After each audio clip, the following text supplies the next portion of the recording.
Hello everyone, welcome back to Culture Katha. Guess what's trending this week? The rains, of course. The monsoons have arrived. Did you know that the Indian monsoons are the largest such phenomenon on earth, where water-bearing clouds travel nearly 2500 kilometers, bringing rains to the Indian subcontinent. It is the Indian monsoons that nurture and nourish 1/6 of the world's population. Are you wondering what Meenakshi has got to do with all this? The answer is everything, and we'll see why. The ancient man was amazed by nature's ability to rejuvenate itself, reproduce, and also nourish life. And he found that women too had similar magical abilities to produce and nurture life. But he could not. It's probably at this point that the cult of the mother goddess worship started. So, in an agrarian society, the first god man prayed to was probably a female, and it is highly possible that he worshipped and prayed to her seeking a good harvest. The known history of the mother goddess cult in India dates right back to the Indus Valley civilization. Female figurines with enlarged breasts and hips have been found on Indus Valley sites, as well as in other parts of the world where great civilizations thrived. For example, Artemis, a Greek goddess associated with nature, was depicted as having multiple breasts. And this is exactly where our Meenakshi or Tadadagai, the goddess with 3 breasts, comes into the picture. As I had already mentioned, breasts symbolize the nurturing and nourishing powers of a woman. So one of the theories about Meenakshi's origins is that she might have once been a fertility goddess worshipped by farmers seeking a good crop. Maybe that's also the reason why she is depicted in green, the color of nature. Incidentally, her idol at the temple is believed to be made of jade, a green colored semi-precious stone. But more importantly, her origins as a fertility goddess in a village explains why even today she is an independent deity and is given more prominence over her male consort Shiva, as is typical of village deities. With time, the goddess came to enjoy the royal patronage of the ruling monarchs, the Pandyas. And the kings chose to embed her into their royal lineage by placing her as the daughter of a Pandya king. This was quite a common practice among kings who wished to associate themselves closely with divinity. For more on this, do check out my video on how kings used Vishnu's avatars for their royal propaganda. With the support of the ruling class, the village goddess was now transformed into Tadadagai, the Pandya queen.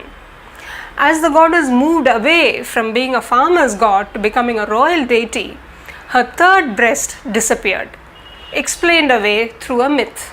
Later, probably under the influence of Sanskritic traditions, her name changed to Meenakshi, the goddess with the fish-like eyes.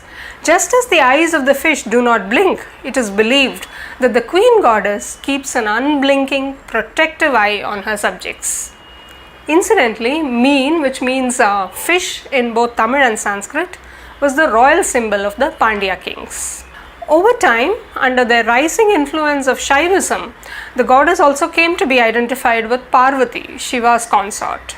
And this is the goddess we know and pray to today. Now, there's another theory that the story of Tadadagai may have been inspired by a historical person, an actual warrior queen. Meenakshi is thus often compared with a legendary queen from the Sangam era called Alli Rani, who apparently ruled parts of Sri Lanka. Alli Rani, who is identified as a warrior queen, is believed by some to be an incarnation of goddess Meenakshi. That, in short, was the journey of Meenakshi from being a village goddess to becoming the queen of Madurai. Wasn't it fascinating? But what's more fascinating is how history shapes mythology. And the story of Kallazhagar that I had narrated in my previous video is an excellent example in case. To know more, we need to go back to the Madurai of 400 years ago. The ruling monarch was Thirumalai Nayakar. Till the time he ascended the throne, Meenakshi's wedding and the festivities around Kallazhagar were 2 independent events that took place at 2 different geographical locations. While the wedding took place at Madurai, the festivities around Kallazhagar took place at Thenur, a small town few kilometers away. It is believed that the king merged the 2 different festivals into one and also shifted its venue to Madurai with an intention to promote harmony among the followers of Shiva and Vishnu. The fact that Nayakar himself was a devout Vaishnavite may also have been a reason. In the process of bringing the two rival sects together, Nayakar ended up creating a beautiful story where an enthusiastic brother rushes to attend his sister's wedding with lots of gifts but returns with disappointment over missing the event. So that's how Vishnu entered the story that was all about Shiva and Meenakshi. The enactment of this divine myth in the midst of the river is dramatic and has everything that connects it to a common man: emotions and endorsement of the family system. It even captures the delicate social equations that we negotiate in our everyday lives. No wonder that the event is so popular. That, my dear friends, concludes the story of Meenakshi.